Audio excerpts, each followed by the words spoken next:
ಎಲ್ಲ ಶಾಲಾ ಮಕ್ಕಳಿಗೆ ನನ್ನ ಜನ್ಮದಿನದ ಶುಭಾಶಯಗಳನ್ನು ಕೋರಿದ್ದಕ್ಕೆ ತಮ್ಮೆಲ್ಲರೂ ಕೂಡ ಪ್ರೀತಿಪೂರ್ವಕವಾದ ಧನ್ಯವಾದಗಳನ್ನ ನಾನು ಮೊದಲಿಗೆ ಅರ್ಪಿಸಲಿಕ್ಕೆ ಇಷ್ಟಪಡ್ತೀನಿ. ನಾನು ನಿಮ್ಮ ಮೇಷ್ಟ್ರ ಥರ ನಾನು ಪಾಠ ಮಾಡಲಿಕ್ಕೆ ನನಗೆ ಬರಲ್ಲ. ನಾನು ಇಷ್ಟೇ ಹೇಳಬಲ್ಲೆ, ನಾನು ಕೂಡ ಇವತ್ತು ಇಲ್ಲಿವರೆಗೂ ಬಂದಿದ್ದೀನಿ ಅಂದರೆ ನಾನು ಓದಿದ್ದು ಕೂಡ ಸರ್ಕಾರಿ ಶಾಲೆಯಲ್ಲೇ. ನನ್ನ ಒಂದು ಬಾಲ್ಯ ವಿದ್ಯಾಭ್ಯಾಸನೂ ಸರ್ಕಾರಿ ಶಾಲೆಯಲ್ಲಿತ್ತು. ನಮ್ಮ ಸೋದರ ಮಾವರು ಗೊತ್ತು.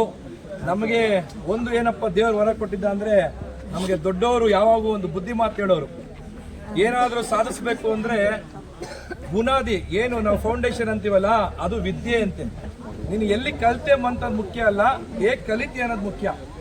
ಎಲ್ಲರೂ ಚೆನ್ನಾಗಿ ಓದಿ ಸರ್ಕಾರಿ ಶಾಲೆಯಲ್ಲಿ ಮಕ್ಕಳೇ ಏನಾದರೂ ಸಾಧನೆ ಮಾಡ್ಲಿಕ್ಕೆ ಸಾಧ್ಯ, ಅವರೇ ಕೂಡ ಚಟುವಟಿಕೆಗಿಂದಿರೋಕ್ಕೆ ಸಾಧ್ಯ.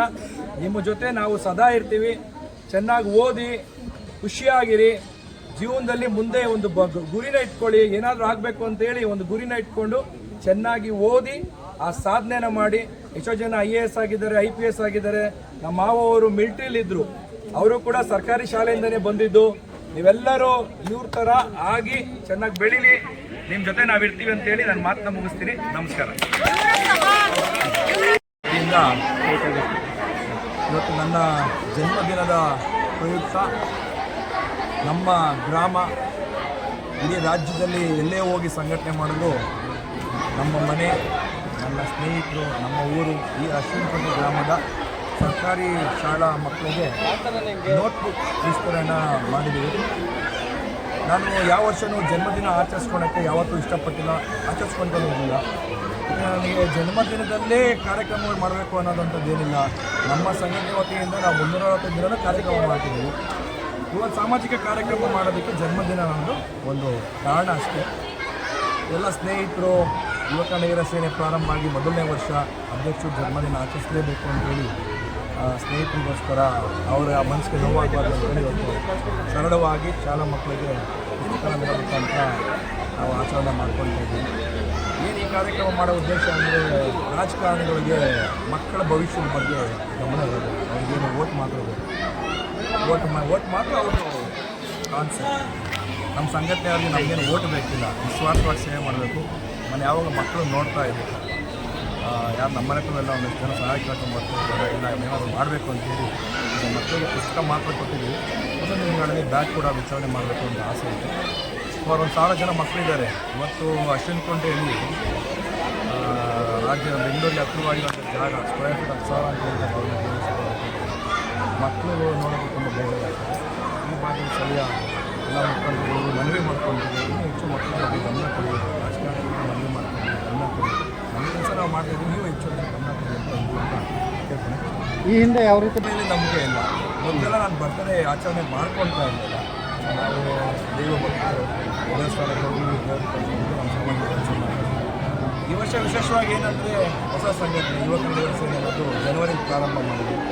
ನಮ್ಮೆಲ್ಲ ಹೊಸ ಯುವಕರು, ಉತ್ಸಾಹ ಯುವಕರು ಇಲ್ಲ ಮಾಡ್ಕೊಳ್ಳಿ ಅಂತೇಳಿ ಅವರು ಹೇಳಿದಾಗ, ನಾನು ಈ ಕೇಕ್ ಕಟ್ ಮಾಡ್ಕೊಂಡು ಅದ್ದೂರಿಯಾಗಿ ಆ ಥರದ್ದೆಲ್ಲ ನಮಗೆ ಆಸೆ ಇಲ್ಲ. ಸರಳವಾಗಿ ಶಾಲಾ ಮಕ್ಕಳಿಗೆ ನಾವು ಪುಸ್ತಕನ ಕೊಟ್ಟು ಸಮಾಜ ಸೇವೆ ಮಾಡಬೇಕು, ಮಕ್ಕಳು ಸಿಹಿಕೊಂಡು ಕೊಡಬೇಕು ಅಂತ ಆಚರಣೆ ಮಾಡ್ಕೊಂಡು ಅಂತ ಇವತ್ತು ಆಚರಣೆ ಸ್ನೇಹಿತರಾಗಿ ಸರಳವಾಗಿ ಆಚರಣೆ. ರಾಜಕಾರಣ ಅನ್ನೋದು ಸ್ವಾರ್ಥ. ರಾಜಕಾರಣಿಗಳು ಯಾರು ಯಾವಾಗ ಒಂದಾಗ್ತಾರೆ ಗೊತ್ತಿಲ್ಲ.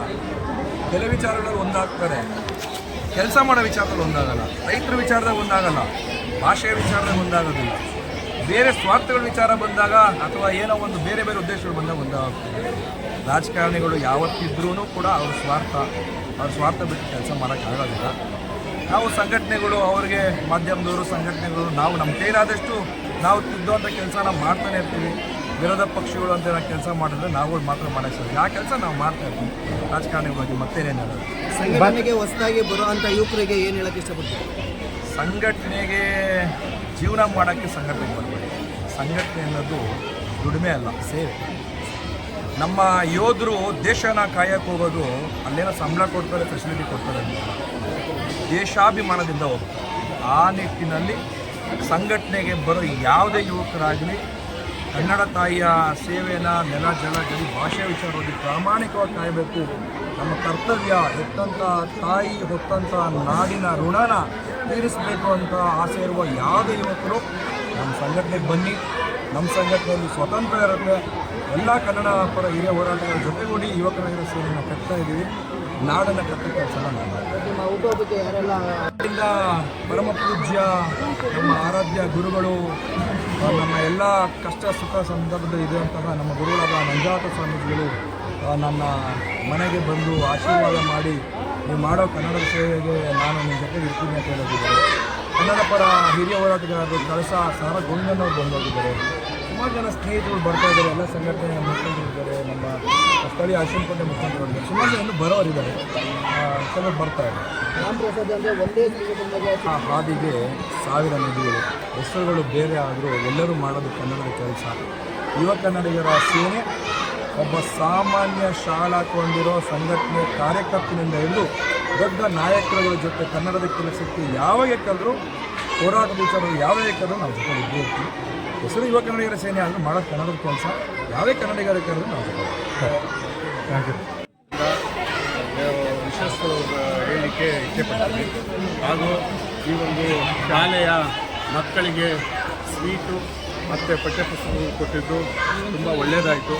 ಈ ಥರ ನಿರಂತರವಾಗಿ ಬಡವರ ಮತ್ತು ಶಾಲೆಗಳಿಗೆ ಎಲ್ಲವೂ ಒಂದು ಒಳ್ಳೆಯ ರೀತಿಯಾಗಿ ಈ ಥರ ಉಚಿತವಾದ ಪುಸ್ತಕ ಮತ್ತು ಜನ್ಮದಿನವನ್ನು ಇನ್ನೂ ಹೆಚ್ಚಿನದಾಗಿ ಮಾಡಿಕೊಂಡು ಮಕ್ಕಳಿಗೋಸ್ಕರ ಎಲ್ಲ ಶಾಲಾ ಮಕ್ಕಳಿಗೆ ಕ್ರೀಡೆಗೆ ಎಲ್ಲಕ್ಕೂ ಒಂದು ಒಳ್ಳೆಯ ಸೌಲಭ್ಯ ಕೊಟ್ಟು ನಡೆಸ್ಕೊಂಡು ಹೋಗಿ ಅವ್ರಿಗೂ ಒಂದು ಒಳ್ಳೆಯ ಯಶಸ್ಸು